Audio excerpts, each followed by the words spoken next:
Hey guys, today we are making 5 more of my favorite sheet pan dinners. These recipes are great for any time of year, but I especially love them for the beginning of the new year in the wintertime when we're trying to eat just a little bit healthier and stay away from those heavy holiday foods and incorporate some more veggies and protein in our diet. So we will be making ravioli, sausage and peppers, Philly cheesesteak, chicken taquitos, crunchy lemon herb salmon, and ranch pork chops. We've got a lot to cover, so let's go get started.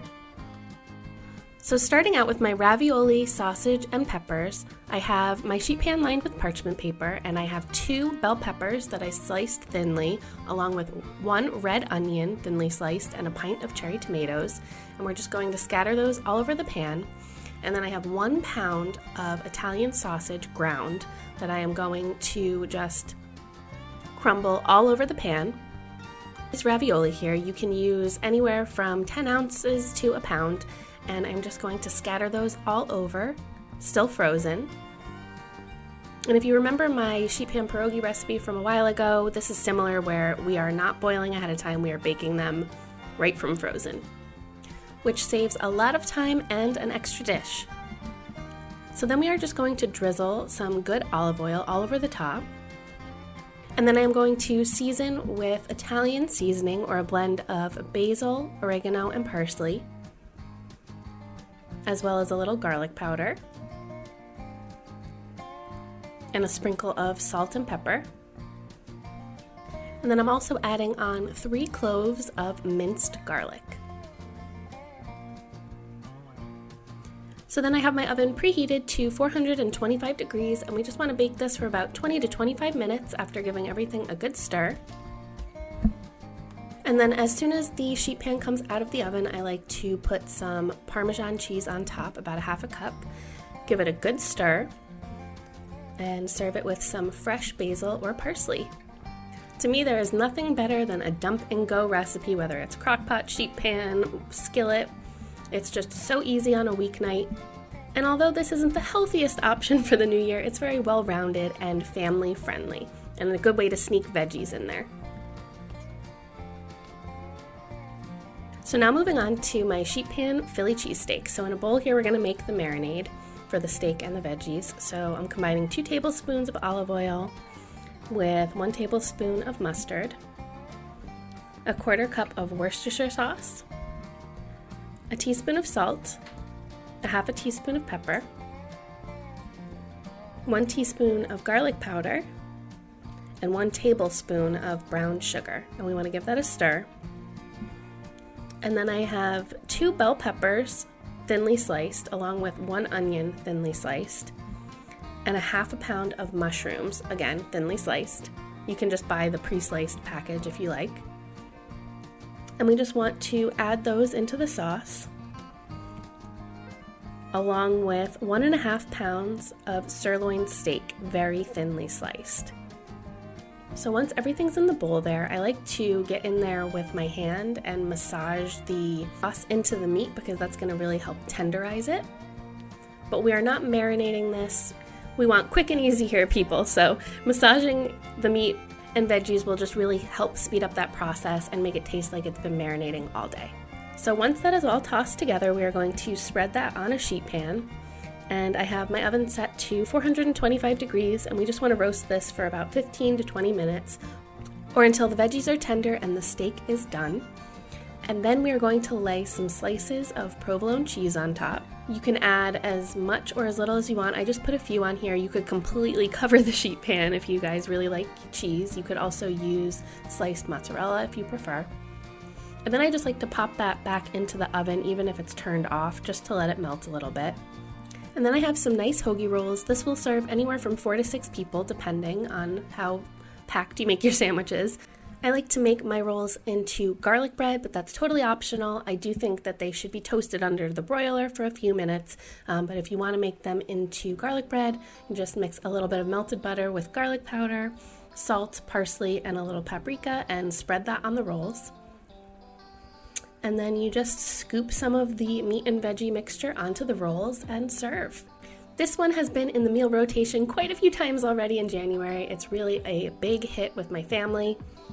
And I love how they're not super greasy or heavy, and again, you've got those veggies all mixed in with the meat and cheese, but it still just tastes super indulgent. So now moving on to my baked chicken taquitos here. In my bowl, I have 3 ounces of cream cheese that I softened, and then I added in 1 small can of the diced green chilies. You could also use about a 1/4 cup of salsa, red or green, whatever you prefer, and whatever your family's heat preference is, but the mild green chilies really don't add much heat. And then I'm adding in 1 tablespoon of lime juice, along with some chopped up scallions, some cumin, chili powder, onion powder, 2 cloves of garlic minced, and then I'm adding in 2 cups of shredded cooked chicken. Again, this was my rotisserie chicken. I'll link that recipe down below. We got a lot of use out of that baby.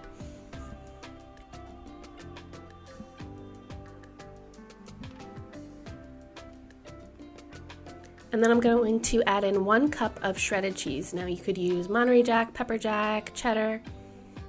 I did a mix of Monterey Jack and cheddar. 6-inch flour tortillas. You could also use corn tortillas, but keep in mind you need to really warm them up so that they don't tear as you are rolling them. But we just want to add a good 2 to 3 tablespoons of the filling in, and then just roll it really tightly and place them on a baking sheet. And again, if you keep your flour tortillas in the fridge, you do need to microwave them for about 15-20 seconds just to make them a little bit more pliable. So then once those are all rolled up, you want to brush the tops with a little bit of oil, or you could use a cooking spray. And then I like to sprinkle some salt on top, and that just adds a really nice flavor to the tortilla, almost like a tortilla chip, and an extra added crunch. So then I have my oven preheated to 425 degrees, and we just want to bake these for about 15 to 20 minutes, or until they're nice and crispy and golden, and that filling is melty and ooey gooey. Look how good those look. This is another one I've made so many times the past couple of months. We love taquitos, and my toddler loves being able to hold them and take bites. He's in that stage now where he just really loves being able to take big boy bites of everything. So having a baked option that is a lot less fatty, but also just still so crunchy and satisfying is amazing. So now moving on to my crunchy lemony herb crusted salmon. So I have here 1 pound of baby carrots and 1 pound of baby potatoes that I halved or quartered depending on the size.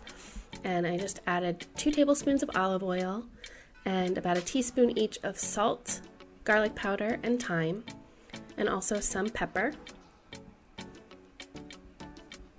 and about a half a teaspoon of dill. And I just toss that together, and I have my oven preheated to 425 degrees, and we just want to pop that into the oven for about 15 minutes. And while we're waiting for that, I am making the panko mixture for the salmon. So I have a half a cup of panko breadcrumbs, and then I'm adding in some minced garlic, fresh parsley, the zest of a lemon, 3 tablespoons of butter melted, and that's what's going to get that really nice golden color, and 1/3 cup of Parmesan cheese. So we just want to combine that. And then I have 3 to 4 salmon fillets is what you want, about a pound of salmon. And you just want to place this all on top of the fish. I ended up having 1 really large piece of salmon that I just cut in 2, and we both shared those giant pieces with my toddler. So again, I would add the fish to the sheet pan, put the breadcrumbs on, and then we want to put that back into the oven for an additional 15 to 18 minutes, or until the salmon is cooked through.